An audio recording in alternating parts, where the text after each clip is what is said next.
નમસ્કાર વિદ્યાર્થી મિત્રો, ફરી એકવાર તમારું સ્વાગત છે એકમ કસોટી પેપર સોલ્યુશનમાં. તો મિત્રો, આજે આપણે આ વિડીયોમાં પ્રશ્ન બેંક એકમ કસોટીનું સોલ્યુશન જોવાના છીએ. વિષય આપણો રહેવાનો છે, વિષય રહેશે વિજ્ઞાન વિષય રહેશે. ધોરણ છે આપણું 7, સમય રહેશે આપણો 1 કલાક. તો પૂરેપૂરું પેપર સોલ્યુશન તમારે જોવાનું રહેશે. પ્રકરણ 1 થી 4, તારીખ છે 14/9/2024, કુલ ગુણ રહેશે 25. તો 25 ગુણનું પેપર પૂછાવાનું છે અને તમારા ટીચરે જે ક્વેશ્ચન પૂછ્યા હોય તો સાહિત્યમાંથી જોઈ લેવાના રહેશે. જે મિત્રો આપણે મોડલ પેપર કર્યા હતા 1 થી 2, 3, તેમાંથી આપણે ઘણા ક્વેશ્ચનો પૂછાણેલા છે, મોટા ક્વેશ્ચનો પણ આવેલા છે. તો સાહિત્ય જોઈ લેવાના રહેશે અને પેપર સોલ્યુશન પણ તમારે કરી લેવાનું રહેશે. જો આની PDF અને ફોટા જોતા હોય તો આપણી ટેલિગ્રામ ચેનલ અને વોટ્સઅપ ચેનલ વન એજ્યુકેશન ગુજરાતને જોઈન કરી લેજો. એની લિંક તમને ડિસ્ક્રિપ્શનમાં મળી જશે અને આ ચેનલને પણ સબસ્ક્રાઈબ કરી લેજો. તો આપણે સોલ્યુશન સ્ટાર્ટ કરી દઈએ. તો પહેલો ક્વેશ્ચન છે. તો પહેલો ક્વેશ્ચનમાં શું છે? પ્રકાશ સંશ્લેષણની ક્રિયા માટે હું પર્ણમાં રહેલું અગત્યનું દ્રવ્ય શું? તો એમાં આપણો જવાબ શું આવશે? એમાં આપણો જવાબ રહેશે હરિત દ્રવ્ય. જવાબ આવશે શું? જવાબ આવશે હરિત દ્રવ્ય. એમાં આપણો જવાબ રહેશે. પછી છે બીજા નંબરનું, હું વનસ્પતિ દ્વારા બનાવેલ ખોરાક પર નભું છું. તો પરાવલંબી. શું જવાબ આવશે? એમાં પરાવલંબી જવાબ આવશે. એમાં શું જવાબ આવશે? પરાવલંબી જવાબ આવશે. પછી છે હું આહાર તરીકે કીટકોનો ઉપયોગ કરું છું. તો આહાર તરીકે કીટકોનો ઉપયોગ કોણ કરે છે? તેમાં આપણો જવાબ આવશે કળશપર્ણ. શું જવાબ આવશે? એમાં કળશપર્ણ. તો આવી રીતે જોઈ લેવાનું રહેશે તમારા સાહિત્ય જવાબ. પછી છે વનસ્પતિમાં પર્ણનો લીલો રંગ મને આભારી છે. તો એ આપણે જોયું તો હરિત દ્રવ્યને જ આધારી છે. હરિત દ્રવ્યના લીધે જેનો પર્ણનો રંગ લીલો હોય છે. કેના? હરિત દ્રવ્યના લીધે. પછી છે એટલે હરિત કણ જ કહેવાય આપણે. હું વાસી બ્રેડ પર તંતુ સ્વરૂપે વૃદ્ધિ પામું છું. તો એમાં આપણો જવાબ શું આવશે? તો આ પહેલાં એટલા મિત્રો જોઈ લો સાહિત્ય. તો એટલા પહેલાં તમારે સાહિત્ય જોઈ લેવાના રહેશે. હું કઠોળ આપણે જોઈએ તો હું વાસી બ્રેડ પર તંતુ સ્વરૂપે વૃદ્ધિ પામું છું. તો એમાં આપણો જવાબ શું રહેશે? તો એમાં આપણો જવાબ રહેશે ફૂગ. તો એમાં હું તમને જણાવી દઉં છું. એમાં આપણો જવાબ રહેશે ફૂગ. પછી છે હું કઠોળ ઉરગની વનસ્પતિના મૂળમાં વસવાટ કરતો બેક્ટેરિયા છું. તો એમાં આવશે રાઇઝોબિયમ બેક્ટેરિયા. શું જવાબ આવશે? Rhizobium bacteria. રાઇઝોબિયમ બેક્ટેરિયા જવાબ આવશે. પછી છે મારામાં લિપિડનું સંપૂર્ણ પાચન થાય છે. તો તમારે જવાબ દેવાનો રહેશે હું ખોરાકને ચાવવા માટે આવતા દાંત છું. પાચનમાં મારી દાઢ છે મિત્રો ચાવવા માટે હોય છે. પાચન તંત્રમાં મારી લંબાઈ 1.5 મીટર છે. તો એમાં આપણો જવાબ આવશે મોટું આંતરડું.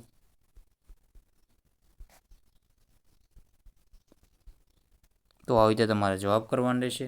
અમીબા ખોરાક ગ્રહણ કરવા માટે મારો ઉપયોગ કરે છે. તો અમીબા ખોરાક ગ્રહણ કરવા ખોટા પગનો ઉપયોગ કરે છે. કયા ખોટા પગનો ઉપયોગ કરે છે?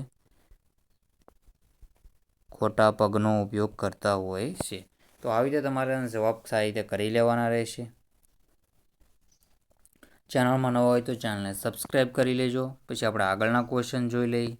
મારી અંદર રહેલા બેક્ટેરિયા ઘાસ ખાતા પ્રાણીઓમાં સેલ્યુલોઝનું પાચનમાં મદદ કરે છે. તો એ કોની અંદર રહેલા હોય છે? મારી અંદર રહેલા બેક્ટેરિયા તો એના જઠરમાં એટલે કે આમાશયમાં રહેલા હોય છે.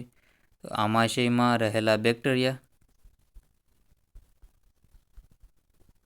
પછી છે મારા ઉપયોગ શરીરનું તાપમાન માપવા માટે થાય છે. તેમાં આવશે શું આવશે? થર્મોમીટર. પછી છે હું દિવસ દરમિયાન જમીનથી સમુદ્ર તરફ વહેતી લહેર તરીકે, તો એને ભૂલહેર તરીકે આપણે ઓળખીએ છીએ. શું કહેવાય છે ને? ભૂલહેર. જમીનથી સમુદ્ર તરફ, સમુદ્રથી હોય તો દરિયાઈ લહેર. એકબીજાના સંપર્કમાં ન આવતા હોય તેવા પદાર્થના ઉષ્માનું પ્રસરણ એટલે શું કહેવાય છે? હું ભૂરા લિટમસ પત્રને લાલ બનાવું છું. તો ભૂરા ને એભુલા. તો એમાં જવાબ આવશે મિત્રો બેઝ કે એસિડ. તો એસિડ જવાબ આવશે. તો આવી તો જવાબ તમારે કરવાના રહેશે. પછી છે પ્રયોગશાળામાં વપરાતા પ્રાકૃતિક લિટમસ પત્ર બનાવવા માટે મારો ઉપયોગ થાય છે. તેમાં આપણો જવાબ શું રહેશે? એમાં આવશે લાઇકેન જવાબ આવશે. એમાં આપણો જવાબ આવશે લાઇકેન. પછી છે હું દહીંમાં રહેલો એસિડ છું. તો એ લેક્ટિક એસિડ જવાબ આવશે. શું જવાબ આવશે? લેક્ટિક એસિડ જવાબ આપણો આમાં રહેશે. અને હું એસિડ કે બેઝ પદાર્થ નથી, તો એ કેવો પદાર્થ છે? તટસ્થ પદાર્થ થશે. તો જવાબ રહેશે તટસ્થ પદાર્થ. તો આવી રીતે તમારા સાહિત્ય આના જવાબ જોઈ લેવાના રહેશે. ચેનલમાં નવા હોય તો ચેનલને સબસ્ક્રાઈબ કરી દેજો. આગળના ક્વેશ્ચન જોઈ લઈએ હવે. પદાર્થો અને સજીવોને તેમના ગુણધર્મો અને લાક્ષણિકતાના આધારે વર્ગીકૃત કરે છે. નીચે આપેલ સજીવના પોષણના પ્રકારના આધારે વર્ગીકૃત કરો. તો એમાં તમને સાહિત્ય હું બતાવી દઉં છું. તો આપણે જોઈ તો કીટાહારી, તો કીટાહારીમાં આવશે કળશપણ, પછી છે બીજું છે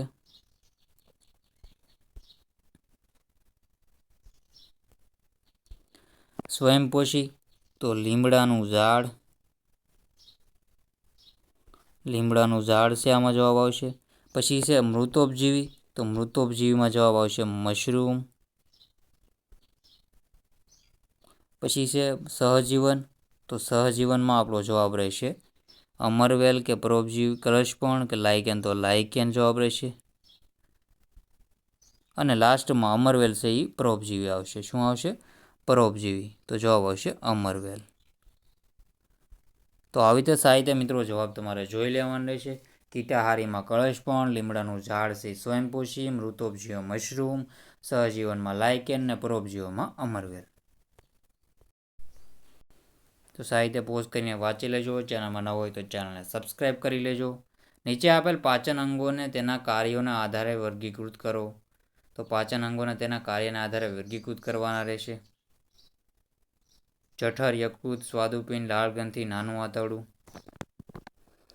તો આગળના જોઈએ તો હવે તેમાં જોઈએ તો પહેલું છે સ્વાદુરસનો તો આ સ્ત્રાવ કરે તો સ્વાદુપિંડ જવાબ આવશે.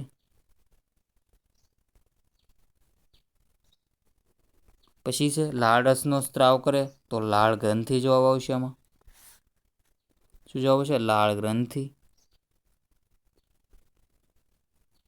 પછી એસિડનો સ્ત્રાવ કરે તો એસિડનો સ્ત્રાવ કોણ કરતું હોય છે?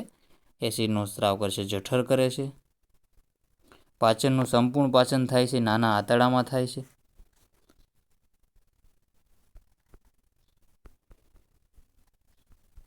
લાસ્ટમાં છે અને શું જવાબ? પિત્તરસનો સ્ત્રાવ, તો યકૃત. તો આવી રીતે તમારે જવાબ કરી લેવાનો રહેશે. સ્વાદુપિંડ, લાળ ગ્રંથિ, જઠર, નાનું આંતરડું ને યકૃત સાહિત્ય આવી રીતે જવાબ જોઈ લેવાનો રહેશે. હવે આપણે આગળના ક્વેશ્ચન જોઈ લઈએ. તો આગળના ક્વેશ્ચન છે નીચે આપેલ પદાર્થોના તેના ગુણધર્મોના આધારે એસિડ, બેઝ અને ક્ષારમાં વર્ગીકૃત કરો. સાબુ, મીઠું, નારંગીનો રસ, દહીં, ચૂનાનું પાણી. તો એમાં આપણો જવાબ શું રહેશે? તો એમાં આપણો જવાબ રહેશે એસિડ. તો એસિડ છે તો એમાં શું જવાબ આવશે? એટલે એમાં આવશે એસિડમાં આવશે મિત્રો નારંગીનો રસ અને દહીં. આ એસિડમાં આવશે. પછી બેઝમાં આવશે સાબુ અને ચૂનાનું પાણી. ચૂનાનું પાણી આપણે ક્ષાર તરીકે લઈ શકીએ તો આમાં આવશે સાબુ.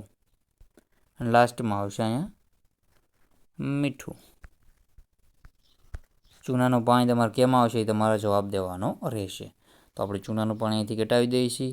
બાકી ત્રણેયમાંથી કેમાં આવે છે એ તમારે જવાબ દેવાનો રહેશે. તો સાહિત્ય મિત્રો આવી રીતે જોઈ લેવાનું રહેશે. બાકીના જે આ ક્વેશ્ચનો છે મિત્રો, આ લાંબા ક્વેશ્ચનો, આ બધા લાંબા ક્વેશ્ચનો છે આપણે પાર્ટ 2માં કરાવવાના છે. જો આ બધા ક્વેશ્ચનના આકૃતિ સહિત હું જવાબ લાવેલો છું મિત્રો, તો આપણે એમાં પાર્ટ 2માં કરાવી દઈશું. તો પાર્ટ 2 માટે આપણી ચેનલને સબસ્ક્રાઈબ કરી લેવાની છે અને બેલ આઇકન પણ દબાવી દેવાનું રહેશે. શું કરવાનું છે? સબસ્ક્રાઈબ કરી લેવાની રહેશે આપણી આ યુટ્યુબ ચેનલને. સાહિત્ય સબસ્ક્રાઈબ કરીને જે આપણી બેલ આઇકન છે એને દબાવી દેવી. અને બધા ક્વેશ્ચનના આન્સર આપણે એમાં જણાવી દીધેલા છે. બાકીના ક્વેશ્ચનના જે વધેલા છે પાછળ એના ક્વેશ્ચનના આપણે આગલા વિડીયો આવશે પાર્ટ 2. પાર્ટ 2 જોવા માટે ચેનલને સબસ્ક્રાઈબ કરી જો. શું છે? પાર્ટ